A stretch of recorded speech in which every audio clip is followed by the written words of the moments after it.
Hello all welcome back to our channel. ఈ వీడియోలో వచ్చేసి మనకి తెలంగాణలో ఎంసెట్ రిజల్ట్స్ వచ్చాయి. సో ఇప్పుడు స్టూడెంట్స్ మనకి ఇంజనీరింగ్ కాలేజీలో సీట్స్ కోసం వెబ్ ఆప్షన్స్ అప్లై చేస్తున్నారు. సో వెబ్ ఆప్షన్స్ అప్లై చేసేటప్పుడు కాలేజ్ ఇంపార్టెంటా లేదంటే మనకి ఏ కోర్స్ అనేది చూస్ చేసుకోవాలి, కోర్స్ ఇంపార్టెంటా, ఇలాంటి చాలా కన్ఫ్యూజన్స్ ఉంటాయి. సో ఆ కన్ఫ్యూజన్స్ని ఈ వీడియో ద్వారా క్లియర్ చేయబోతున్నాను. ముందుగా డీటెయిల్స్లోకి వెళ్ళే ముందు ఈ ఛానల్ని మొదటిసారిగా విజిట్ చేస్తే సబ్స్క్రైబ్ చేసుకోండి. ఈ వీడియో కనుక నచ్చితే లైక్ చేసి మీ ఫ్రెండ్స్కి షేర్ చేయండి. సో డీటెయిల్స్లోకి వెళ్తే మనకి హైదరాబాద్ ఎగ్జాంపుల్గా తీసుకుంటే హైదరాబాద్లో చాలా టాప్ కాలేజెస్ ఉన్నాయి. సో మన టాప్ కాలేజెస్లో మనకి జేఎన్‌టీయూ హైదరాబాద్, తర్వాత విఎన్ఆర్, గోకరాజు రంగరాజు, సిబిఐటి, ఇలా మనకి బీవీఆర్ఐటి ఇలాంటి చాలా కాలేజెస్ ఉన్నాయి. సో కాలేజ్ ర్యాంకింగ్స్ మనకి ఏ ఏ వెబ్సైట్లో అయినా దొరుకుతాయి. కాకపోతే మనకి వెబ్ ఆప్షన్స్ పెట్టేటప్పుడు కాలేజ్ ప్రిఫరెన్స్ ఇంపార్టెంటా లేకపోతే కోర్స్ ప్రిఫరెన్స్ ఇంపార్టెంటా అనేది ఎలా చూస్ చేసుకోవాలనేది ఈ వీడియోలో ఎక్స్ప్లెయిన్ చేస్తాను. సో మనకి ఫర్ ఎగ్జాంపుల్ ఇది ఎలా డిపెండ్ అవుతుందంటే మనకి ఫ్యూచర్లో మనకి మన గోల్ ఏంటి దాన్ని బట్టి డిపెండ్ అవుతుంది. మీరు ఫర్ ఎగ్జాంపుల్ మీరు జాబ్ చేయాలనుకుంటే మనకి ప్లేస్మెంట్స్ అనేది ఇంపార్టెంట్. సో ప్లేస్మెంట్ అనేది మనకి టాప్ కాలేజెస్లోనే వస్తుంది. సో టాప్ కాలేజెస్ అంటే మనకి జేఎన్‌టీయూ కానీ, విఎన్ఆర్ కానీ, వాసవి, సిబిఐటి ఇలాంటి కాలేజెస్లో.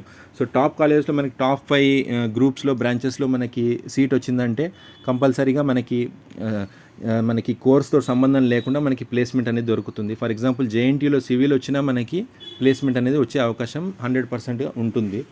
సో అలాంటప్పుడు మనకి జేఎన్‌టీయూలో సివిల్ వచ్చినా తీసుకున్నా తప్పు లేదు. ఫర్ ఎగ్జాంపుల్ జేఎన్‌టీయూలో సివిల్ వచ్చి విఎన్ఆర్లో ఈసీ వచ్చిందంటే విఎన్ఆర్ ఈసీ తీసుకోవాలి, జేఎన్‌టీయూ సివిల్ తీసుకోవాలా అనేది చాలా క్వశ్చన్స్ ఉంటాయి. సో అలాంటప్పుడు మనకి ప్లేస్మెంట్ ష్యూర్గా రావాలి అన్నప్పుడు మనకి జేఎన్‌టీయూలో సివిల్ తీసుకున్నా మనకి ప్రాబ్లం అనేది ఏముండదు.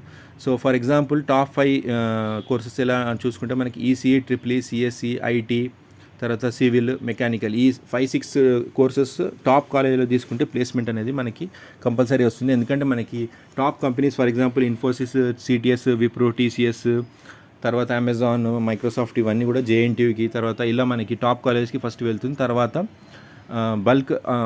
బల్క్ ప్లేస్మెంట్ అనేది అక్కడే జరుగుతుంది. కాబట్టి మనకి కోర్స్తో సంబంధం లేకుండా అక్కడ ప్లేస్మెంట్స్ అనేది వస్తాయి. సో అదే కాకుండా ఫర్ ఎగ్జాంపుల్ ఇప్పుడు మనకి ECE, triple E, CSC, civil ఇవన్నీ వీటిలో మనకి కోర్స్ ఎలా చూస్ చేసుకోవాలి అనే కన్ఫ్యూజన్ ఒకటి ఉంటుంది. సో ఆ కన్ఫ్యూజన్ ఎలా క్లియర్ చేసుకోవాలంటే ఫర్ ఎగ్జాంపుల్ మనకి అది కూడా మన ఫ్యూచర్ ఎలా ప్లాన్ చేస్తున్నాం దాన్ని బట్టి ఉంటుంది. ఫర్ ఎగ్జాంపుల్ ఈసీఈ తీసుకుంటే మనకి ఒక అందరికీ స్టూడెంట్స్కి ఒక మిత్ ఏముందంటే మనకి ఇది సిఎస్సి తీసుకుంటే మాత్రమే మనకి సాఫ్ట్వేర్ జాబ్స్ వస్తాయి. సో మనకి కంపెనీస్ అనేది మనల్ని ప్రిఫర్ చేస్తుందని ఒక అపోహ ఉంది.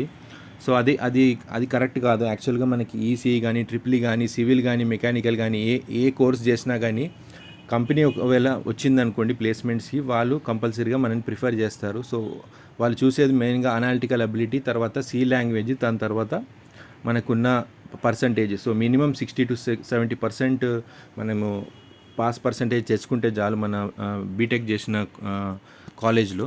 సో కోర్స్తో సంబంధం లేకుండా మినిమం 60-70% వస్తే చాలు ప్లేస్మెంట్ అనేది మనకి ఈజీగా వస్తుంది.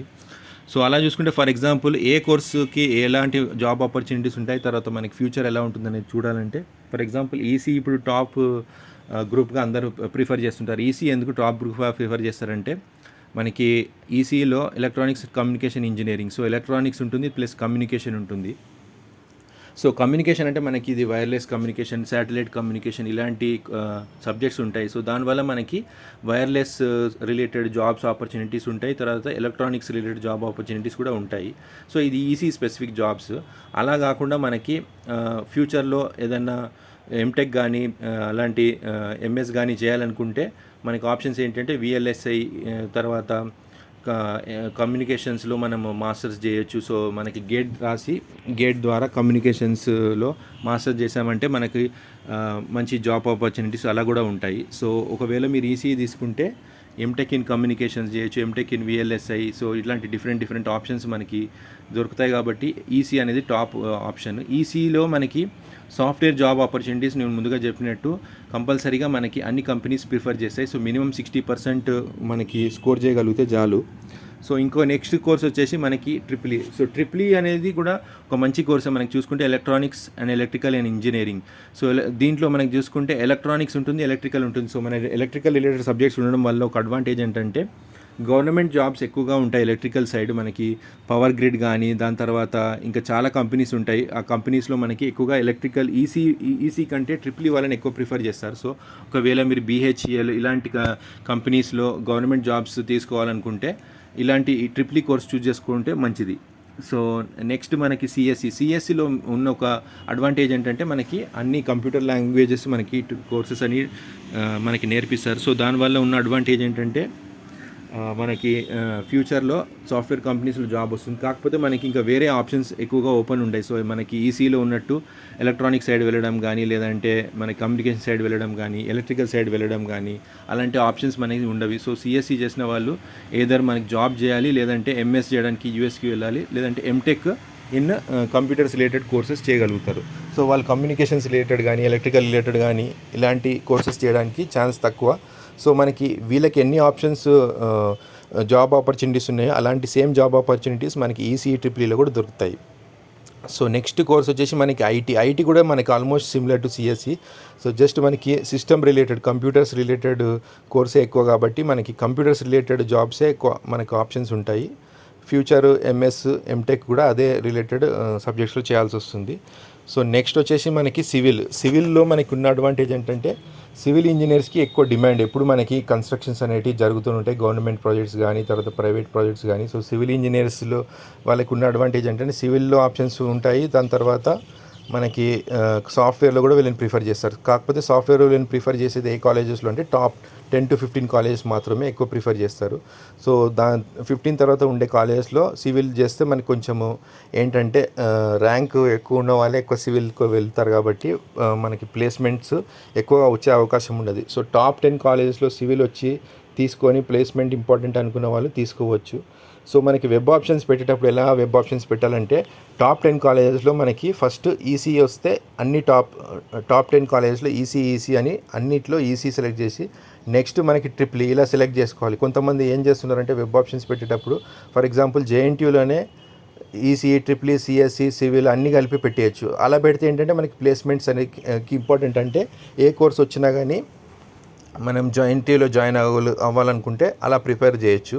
లేదు నాకు ఈసీలో చేయాలి, ట్రిపుల్ ఈలో చేయాలి, సిఎస్సిలో చేయాలి, ఇలా చేయాలనుకుంటే ఫస్ట్ ఈసీ పెట్టండి. దాని తర్వాత triple E top 10 colleges EC, తర్వాత టాప్ 10 కాలేజెస్ ట్రిపుల్ ఈ, దాని తర్వాత టాప్ 10 కాలేజెస్ సిఎస్సి, దాని తర్వాత ఐటీలా పెట్టుకోవచ్చు. సో దానివల్ల ఏమవుతుందంటే టాప్ 10 కాలేజెస్లో ఈసీ రాకపోతే నెక్స్ట్ టాప్ 10 కాలేజెస్లో ట్రిపుల్ ఈ అని వస్తుంది. సో మనకి ఈసీ రాకపోయినా కనీసం ట్రిపుల్ ఈ అన్నా మనకి జేఎన్టీలో దొరుకుతుంది, లేదంటే విఎన్ఆర్లో దొరుకుతుంది, లేకపోతే సిబిఐటీలో. సో కోర్సెస్తో కలిపి మనకి టాప్ 10 కాలేజెస్ని కాంబినేషన్గా చేసి పెట్టాల్సి వస్తుంది. సో ఇది నేను ముందుగా చెప్పినట్టు మీకు సాఫ్ట్వేర్ జాబ్ చేయాలంటే కంపల్సరీ సిఎస్సిలోనే కోర్స్ చేయాలనే గ్యారంటీ అనేది ఏం లేదు.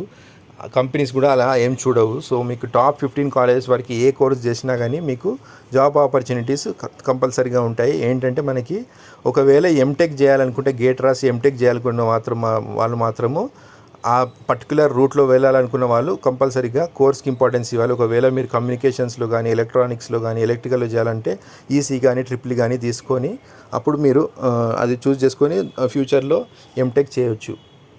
లేదు ఎంఎస్ చేయాలనుకున్న వాళ్ళు మాత్రము ఈసీ ట్రిపుల్ ఈ సిఎస్సి ఏది తీసుకున్నా ఎంఎస్ ఆ రిలేటెడ్ కోర్సు యూఎస్లో కానీ వేరే కంట్రీస్లో కానీ మనం పోస్ట్ గ్రాడ్యుయేషన్ అనేది కోర్స్ చూస్ చేసుకోవచ్చు. జాబ్ ఆపర్చునిటీస్ ఇంపార్టెంట్గా తీసుకున్న వాళ్ళు మాత్రము కాలేజ్ ఇంపార్టెంట్ తర్వాత టాప్ 2 అంటే ఈసీ ట్రిపుల్ ఇవి రెండు ఇంపార్టెంట్. సిఎస్సిని మీరు థర్డ్ ఆప్షన్ కానీ లేదంటే ఫోర్త్ ఆప్షన్గా కూడా పెట్టుకోవచ్చు. సివిల్ మెకానికల్, ఒకవేళ సివిల్ మెకానికల్ మంచి కాలేజీలో వచ్చి టాప్ 5 కాలేజెస్లో సివిల్ మెకానికల్ వచ్చినా కానీ తీసుకుంటే మనకి ప్లేస్మెంట్ అనేది గ్యారంటీగా వస్తుంది. ఒకవేళ ప్లేస్మెంట్ రాకపోయినా మనకి ఫ్యూచర్లో సివిల్ మెకానికల్లో కూడా ఎంటెక్ అలా చేసి మనం జాబ్ ఆపర్చునిటీస్ మళ్ళీ తెచ్చుకోవచ్చు. కాకపోతే ఉన్న ఒక డిసడ్వాంటేజ్ అంటే టాప్ 10 కాలేజ్ వరకు మాత్రమే ఇలాంటి ప్లేస్మెంట్ కన్సిడర్ చేస్తారు. టాప్ 10 కాలేజ్ దాటిన తర్వాత మనకి సివిల్ మెకానికల్ ఇలాంటి కోర్సెస్ చేసిన వాళ్ళకి ప్రిఫరెన్స్ ఎక్కువ ఇయ్యారు కాబట్టి ఈసీఈ సిఎస్సి ట్రిపుల్ ఈ 3 కోర్సులు టాప్ 10 కాలేజ్లో వచ్చిన వాళ్ళు ప్రిఫర్ చేయొచ్చు. దాని తర్వాత నెక్స్ట్ సివిల్ మెకానికల్ 15th కాలేజ్లో ఈసీ వస్తేనే బెటర్. సివిల్ మెకానికల్ కంటే టాప్ 15 కాలేజ్ తర్వాత ఈసీ ట్రిపుల్ ఇలాంటి కోర్సెస్ మాత్రమే తీసుకోండి.